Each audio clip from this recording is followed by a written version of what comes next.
Transitions brilliantly into my pick for this week. Go ahead, baby. Kansas City Chiefs under 11.5 wins. Oh, my gosh. This is ballsy. And DraftKings has plus 105 on the under. So a lot of this comes down to they still don't have a number one wide receiver.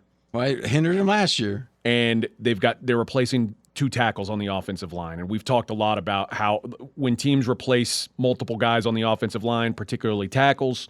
Well, first off, our work didn't make any distinction with tackles, and it was 3 out of 5 was where we found the threshold. So I'm not saying 2 out of 5 is meaningless, but and you had to have a good O-line to start, which I think KC had one of the better O-lines. I agree. And then I think that you've got the Chargers and the Broncos, who I think are better this year. I think the Raiders are worse, but I do think it's a tougher schedule for this Kansas City team. And I think you have to take into account that they've now won multiple championships. It's natural to take your foot off the gas a little bit. This is a good point, because you talk about the Bills being emotionally exhausted. Kansas City's played a lot of high-leverage games the last 3-4 years. I tend to disagree in the following way. It feels like those games were energizing for them. Last year was like, remember, they made a bold decision to do a half step backwards. The trade, Tyreek Hill getting traded away was almost like, by some people, a sense we can't win it this year. We are giving up this year for future years. Well, they won it. That, to me, validates their approach, and this is the year they're thinking they would have had a better chance. And you could make the case that, the balls bounced nicely for them in that there's 3 Super Bowls. They got punked in one of them, and they had 2 coin flips, and they won them both. I agree with that. And the playoff path, for the most part, has been fortunate. I think the Kansas City, more so than a lot of teams, like they want the number 1 seed. They want the home field advantage, and they play for it. Like, they have stuff clinched up, and they don't care. They're still going to go out there and try and get that number 1 seed. It means something to them. I like this play because I like that it's not obvious. Their back-end schedule. But I like the approach. Their back-end schedule, they really got screwed by the NFL. They got 3 Monday night games in the final 7 weeks. Mm-hmm. I think I read that, like, in their last 6 games, they have a rest disadvantage in each and every game to end the year. Oh, jeez. I'm not a big again, the rest, historically, it doesn't count in the way that it doesn't affect things the way that it seems, but maybe a succession of them does. Yes, and certainly 3 Monday night primetime games. You don't want that at the end. But if you're late Kansas November, City, almost December. every game is, maybe. But every good team has some variation of that, right? Yeah, but they're the worst. They're the back end of the worst. Because they're the best team. Yeah. And for a team that plays in a tough division, they didn't really get a lot of soft spots in their schedule. Is it really tough though? The Chargers are mediocre. I disagree. Well, how are they taking the big leap this year? I think they could. So, but their win total is 9.5. That's not mediocre. Yeah, that's pretty much saying they're saying they're going to win 9 games or 10 games. Okay, 9 games is 9 and 8. So half the time they're mediocre. Okay, so slightly better than mediocre. But and the Chargers play the Chiefs tough every game anyway. But they never win.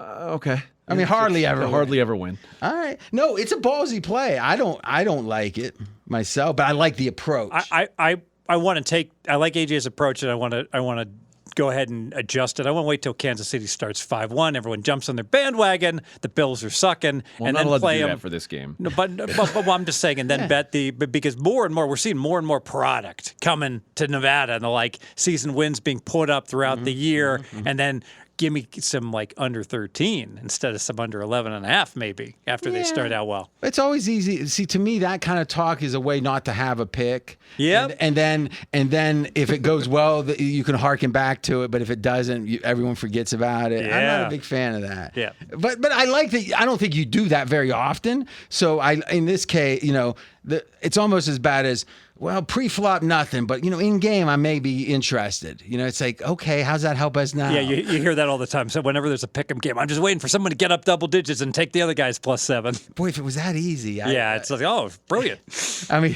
But anyway, I think this, to be candid, I think this hinges upon, is Kansas City tired or are they energized from last year? You think tired? I think they have to be tired. You play that many games every season, it has to wear on. I'm going to kind of agree with AJ here, I think. And like you said, teams don't win 3 Super Bowls in a row, and now they've won 2. I know they didn't win them concurrently. Yeah, it's a very different. It's not that they don't win 3 Super Bowls in 6 years. Yeah, but they've been to a lot of Super Bowls. They've had a lot of deep runs here. I don't think the NFL is like that. I mean, historically, those extra games. I mean, NBA I think is like that, because if you go like 20, 25 games deep, right? The most KC's had a bye every year, right? Pretty much. So they played 2 or 3 extra games. Yes. Right?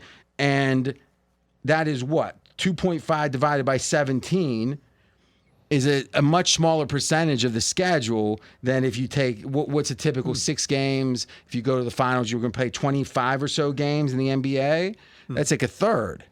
Let me ask you, Right? is that week that they're practicing and that 2 weeks that they're practicing before the Super Bowl, is that good or bad for their bodies and for everything else? So everyone else is like on a beach in Cabo, and they're still working out. They're But still under that theory, practicing. these teams that don't make the playoffs should be better. kicking butt the next Yeah, year. you're right. It does sometimes. I would say this, from what I hear, the coaching staff and the scouts and all the preparation for the draft gets hurt more than the players are tired. But because if you're eliminated, you focus 100% on the draft. Sure. Right now, you're not. So That's a great point. I mean, that's what I hear. Also, do we think not having Eric Bieniemy is going to have an effect on this offense? No. I agree. I mean, let's be candid. It felt like they shoved him out the door. I just think that, it's Andy Reid all along. Yeah. And we've talked about everything piling up on Andy Reid. Like, his son's in jail now. We found out last month his son's wife is leaving him. Like, he filed for His divorce. son's wife? Yeah. Why does anyone even know that? Because he was a football coach. The guy was a football coach, but now he's not a coach anymore? Because he's in prison. This is the one, the one that had the accident. Yes. Okay. And his wife's Boy, that seems morbid. Like the idea that that's being reported. I'm not blaming you for saying it. I'm saying, does that seem like news?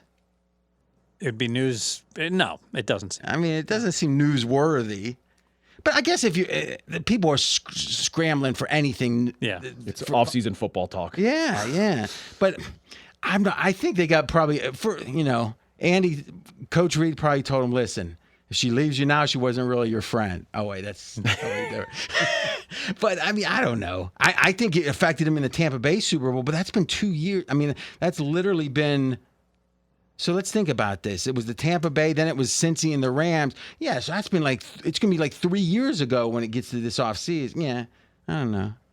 Andy Reid seems Well, like he just went to prison last fall. it didn't affect him too much. Did not affect him then. I don't think the second year. I don't know. All right. I like the guts. I don't like the pick. Fair enough.